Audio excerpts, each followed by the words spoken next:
I'm gonna fucking beat the fuck out of him next time I see him. Why not? Oh, man. Why not? So I tell Fozzie, our roadie, I said, you tell me what this fucking guy looks like next time you see him. I'm gonna, you know. And so we're at Doer Festival, and all of a sudden Fozzie starts acting weird, and I'm like, what are you acting so fucking weird for? And I say hi to Mike Patton, and then I follow Fozzie's eyes, and I kind of recognize him from the photos. And there's Dwayne, right? So he actually took a picture of this. So I go up to him, I go, hey, and I reach to shake his hand, and we're shaking hands like this. Fozzie got the photo of, and the next move for me was not to let go. So yeah, I just talked to fucking Elite, you know, and you know, boom, hit him with the. But then Kevin comes over as I'm shaking his hand and goes, I just read your article in Vice, it was great. And I'm like, dude, it was like this ego thing of addressing the fact that a guy really liked an article I'd read versus, you know, the id thing of just exacting revenge on Dwayne. I'm like, at that point I go, well, thank you. And I let him loose. And then Fozzie explains to him later what happened, and then Dwayne came to me and said, oh man, I only did that because Wire magazine loves you guys and they hate Tomahawk. And I said, well, you know, I'll trade you cash sales for critical acclaim. And he goes, no, that's okay.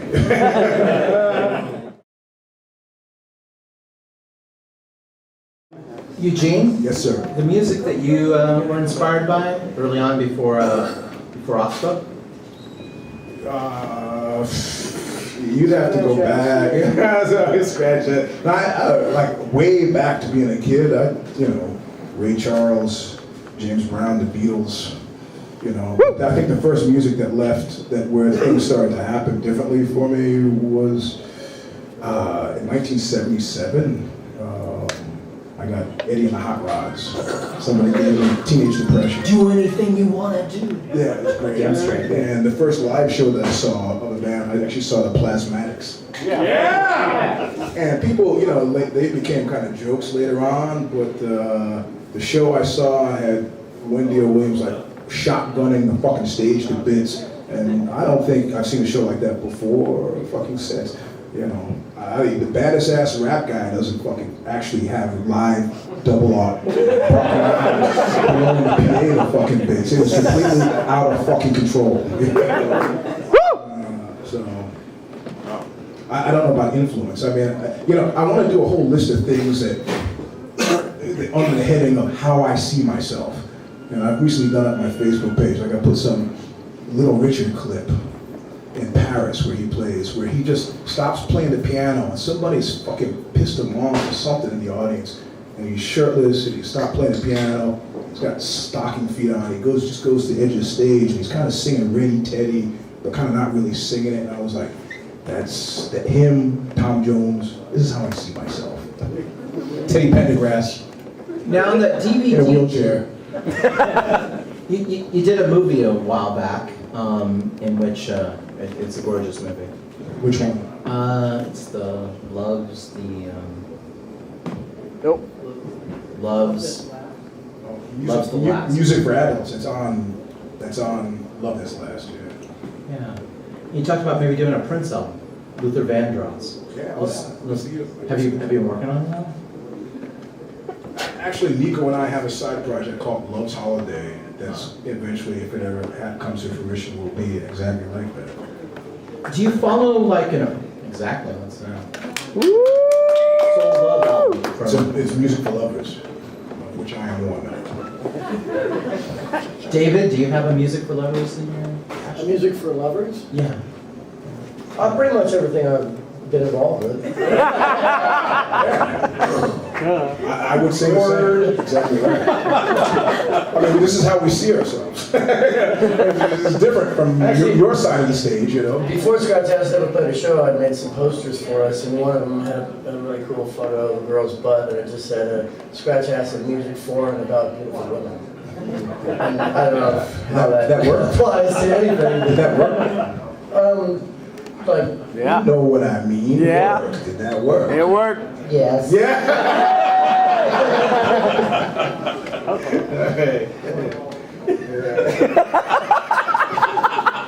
Oxbow is very nuanced. There's a lot of sparse elements to it, where there's spaces, there's a blues element. I grew up on Swans, I grew up on bands like that. Yeah. And you have that industrial intensity, but you also have a thing that none of those bands had, which is the connection to the blues, the connection to that grip, that fervent gospel burning. And I need to ask, do you have a relationship to the church? Do you have a relationship to Sunday morning? No, I come from a pretty religious family, so I was forced to go to church, and I think for 1 year I went to a parochial school because there were no good junior high schools in my neighborhood, and that was a year, of course, where I had become a Satanist, so I was 13 years old in response to it, so I wouldn't have to sit for catechism, but not especially. You have pentagram tattoos, right? That's true. And you have swastika tattoos. That I do. Do you have an explanation about the swastika? Tattoos implies plural. I'm sorry. So you have a pentagram, and do you have more than one swastika? No, I have one swastika. Why do you have one swastika? Symbols are potent, and Oh boy, sure.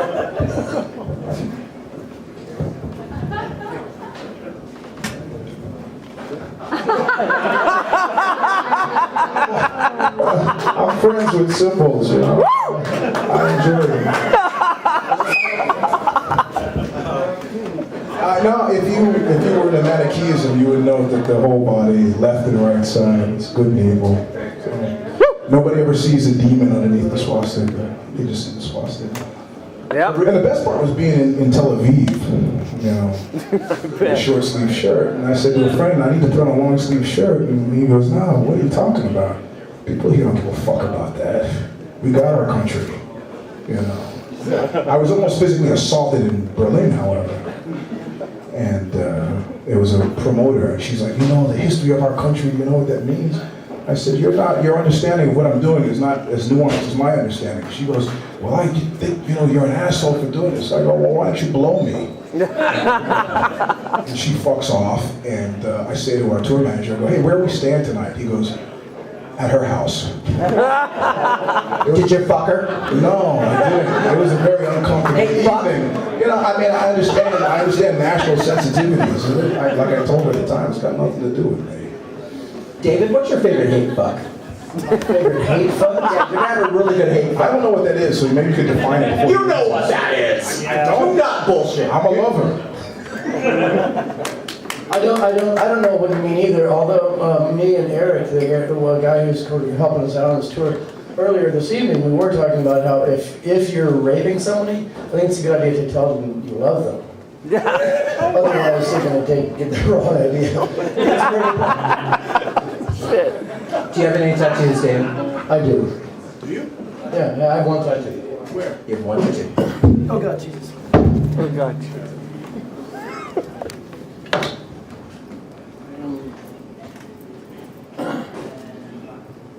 It's a comma. That's a strip. That's a comma. Apostrophe. Oh my God. I think Louis Ferdinand Celine probably had an ellipse. Thank you. Learn something new. Why do you have a comma? Because there was a fellow named Tom Blackmore who was a tattoo artist in Carrboro, North Carolina, who had gotten in touch with Touch and Go and said, hey, I love the band, send them by me, I'll give them free tattoos. And I had thought of, for years I've thought of like, what should I get this for a tattoo? Like a dotted line on my neck? No, not gonna do that. How about a coffee cup? No, that's no good. And then I decided I wanted punctuation. It was either gonna be like a semicolon or something. And so I went to this guy, and it took, 6 minutes for him to do the tattoo. And you're not supposed to get him wet and all that stuff. We were on tour, so by the time I got home to Chicago, it was just this gray smooth, just looking like sliver. And I had to pay $60 to have a guy fix it. So I had a $60 free tattoo. Is there any reason you don't have more tattoos? I don't want them. I'm first wave hardcore, and most of us don't have tattoos that I know of. It's because we were spending all our money on drugs and rent and shit. So that would make you third wave hardcore. You're busting my balls. I have one left. That's right. Okay, so here's the thing. San Francisco. You're coming into Oxbow. You're doing that. You've been inspired in music. You got that going on. Man, I'm just thinking. You've got an energy with what you're doing. I had a friend come over and watch the DVD with me the other day, and they said, this would be Sonic Youth if they had balls. This would be the shit that was going on in the 80s if they actually had sack. Were you experiencing that kind of stuff going on in the alternative rock scene? Yeah. I mean, you know, and for everybody who was alive back then, the people who lasted, it was pretty fucking surprising. You know, I mean, like, why Sonic Youth and not Live Skull? You know, Live Skull were a good band. Why White Zombie and not Raging Slab? You know, I mean, for everyone that kind of, I mean, it was. I mean, I guess the one that I'm happiest with in terms of how they've evolved has been, you know, the Swans. Even though I find Michael, who I can never pronounce his last name, Gira, to be probably one of the most, the strangest, kind of most interesting people I've ever had to interact with. You know, who's left the interaction with me conscious. We've had really weird interactions. I interviewed Jarbo, and she spent 2 hours like talking about what it was a boot camp of relationship. Well, Jarbo was on the Oxbow record, Evil Heat, so yeah, I got a cool relationship with her, but well, semi-cool. She, I think, was upset that I bailed being road manager for her band. But 6 months out from being a road manager, if you're having to adjudicate fights 6,000 miles away, it's a bad sign. You know. So, but in any case, yeah, it's strange who's made it and who hasn't. And I mean, I remember that time very clearly and very well. So, I mean, I'm a New Yorker, so it was. I mean, I remember Sonic Youth playing down south, in Baltimore, Maryland. Probably this was like in the first year of their existence. You know, it was so much kind of a funny, like, City Mouse goes to the country. They were really kind of just a certain, at this point, pleasant kind of uncertainty about them. And there was no, I mean, it wasn't guaranteed that they were going to be here where they are now. So who can tell? I don't remember what your question was, but it had something to do with Oxbow and our relationship to those people. But I just enjoyed the music. So. David, yeah. Yes, Chris. Are you gonna ask me to tell my Michael Gira story? Yeah. Is that how you pronounce it? Gira? Gira? Gyre? You don't know either. Whatever you want to call him. Is he going to come in? I think we all can take it. Okay, this is a funny story because I quite liked the Swans, particularly the early Swans and stuff. And I was in a car with Jim Thurwell's an old friend of mine, and we were in this car, and Al's kids, who I just met that night. We're driving along, we're going to Jim's place in Brooklyn, and the guy in the front seat said something, I don't remember what he said, and I kind of mouthed off, and Al just goes, "Man, David, you don't want to fuck with that guy." And I said, "Really? Okay, why? Who's that?" He said, "That's Mike Gira." I said, "Okay." And so we got to Jim's place, and Jim introduced Michael and me to each other, and Jim goes, "David used to be in Scratch Acid, and now he's in the Jesus League." And so Michael starts going like, "Oh, you're a rock and roller." You see what I mean? You play rock and roll. You like that rock and roll music. And I'm just fucking break. So then a little while later, Michael and I are standing in the kitchen, and I said, "Do you think your lyrics are funny?" And he said, "No." And I said, "Here's your money, put your ass in the air. That's not funny, that's fucking hilarious."